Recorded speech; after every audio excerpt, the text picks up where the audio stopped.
আজকে কিছুক্ষণ আগে আমরা ব্র্যাকের ঊর্ধ্বতন কর্মকর্তাদের সাথে কথা বলছিলাম যে আগামী দিনগুলোতে ওনারা লেগোর সাথে কি করেন তার ভিত্তিতে আমরা দেখতে চাই মডেলস যেটার মাধ্যমে আমরা আমাদের সরকারি প্রাথমিক স্কুলগুলোতে লার্নিং ল্যাবস STEM রিলেটেড, এখানে ওনারা বলেছেন প্লে ল্যাবস, আসলে খেলার মাধ্যমে যেহেতু শিখবে সেই ধরনের প্লে ল্যাবস যেটার মাধ্যমে তারা STEM মানে বিজ্ঞান এন্ড হোয়াটনটের সাথে আরো অতি পরিচিত হতে পারবে।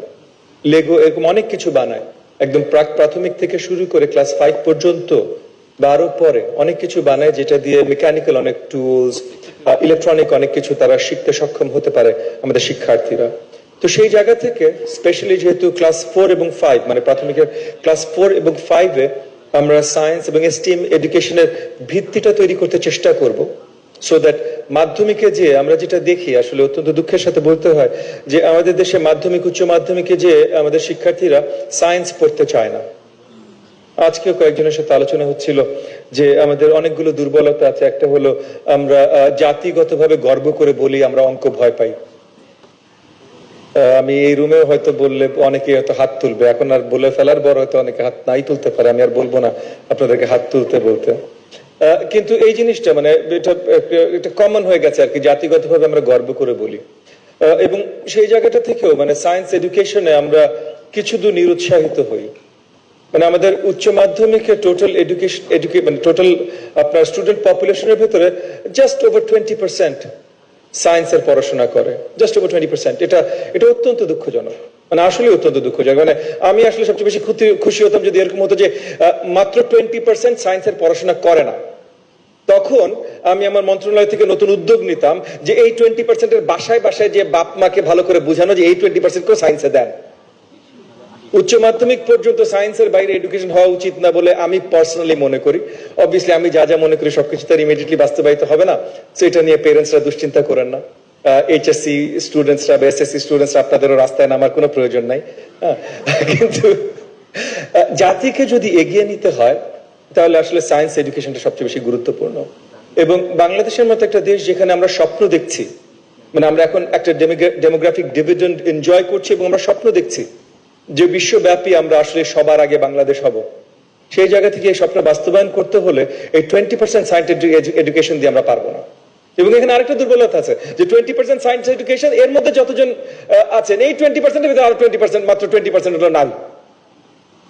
সো নারীরা একেবারেই সায়েন্স এডুকেশনে আসতে চাচ্ছেন না, সেখানেও তাদেরকে উৎসাহিত করাটা গুরুত্বপূর্ণ ওভারঅল। মানে আমি এমনও দেখেছি আমাদের দেশে যে সায়েন্সে ফেল করেছে, তারপর সায়েন্স থেকে আর্টসে গেছে, আর্টসে যাওয়ার পর GPA 5+ বা হোয়াট এভার পেয়েছে। তো the difference in curriculum, the difference in standards, science আর নন সায়েন্সে আসলে অনেক বড়। এবং একদিকে হয়তো এগেন আমার এই কথাটা অত্যন্ত সমালোচিত হবে আমি জানি, জেনেও বলছি যে আসলে আমি বলবো সায়েন্সটা হলো এডুকেশন, বাকিটা হলো সাবপার এডুকেশন। এন্ড আমরা চাই আমাদের পপুলেশন এডুকেটেড হোক, নট সাবপার এডুকেটেড হোক। অবভিয়াসলি কোয়ালিটি এডুকেশন দেওয়ারও আমাদের অনেক দায়িত্ব আছে। আমরা এখন এমন একটা জায়গায় আছি যেখানে প্রাইমারি এডুকেশন ক্লাস 5 শেষ করবার পর আমাদের লার্নিং স্ট্যান্ডার্ড যে জায়গাটা হওয়া উচিত তার থেকে অনেক দূর আমরা পিছিয়ে। আমরা নিজেরাই যে স্ট্যান্ডার্ডটা সেট করেছি, এবং এটা জেনুইন গুড স্ট্যান্ডার্ড, যে স্ট্যান্ডার্ডটা সেট করেছি আমাদের ক্লাস 5-এর on average 50% of the student সেই স্ট্যান্ডার্ড মিট করতে সক্ষম হচ্ছে না, 50%। এবং এটা ভাষায়, এবং এটা মাতৃভাষায়। এর থেকে আরো কম হলো গণিত, তার থেকে আরো কম হলো দ্বিতীয় ভাষা ইংরেজি। তো সেই জায়গা থেকে আমরা যদি বলি যে আমরা অনেকটাই ব্যর্থ সঠিক প্রাথমিক শিক্ষা দেয়ায়, তাহলে কথাটা খুব একটা ভুল হবে না। তবে আমরা ব্যর্থ, তাহলে আমাদের সার্থকতার দিকে যেতে হবে, এবং এই সার্থকতার দিকে যাওয়ার জন্য আমাদের বড়ভাবে অনেক জায়গায় বদল আনতে হবে। সরকারি প্রাথমিক শিক্ষায় প্রত্যেকটা জায়গায় ইমপ্রুভমেন্টের জন্য আমাদের সরকার নিবেদিতভাবে কাজ করছে, এবং প্রত্যেকটা স্তরে প্রত্যেকটা জায়গায় সরকার প্রধান মাননীয় প্রধানমন্ত্রী জনাব তারেক রহমান সাহেব খুদ নজর রাখছেন, খবর নিচ্ছেন। বিকজ আমাদের সরকার বিশ্বাস করে যে একটা জাতির প্রাইমারি ইনভেস্টমেন্ট হলো শিক্ষা। শিক্ষায় যদি আমরা সঠিকভাবে ইনভেস্ট করি তাহলে সেটার রিওয়ার্ডস ভবিষ্যতে সেই জাতি রিপ করবে। আর শিক্ষায় যদি আমরা ইনভেস্ট না করি তাহলে ভবিষ্যতে ওই জাতির ভবিষ্যতে অন্ধকার থাকবে।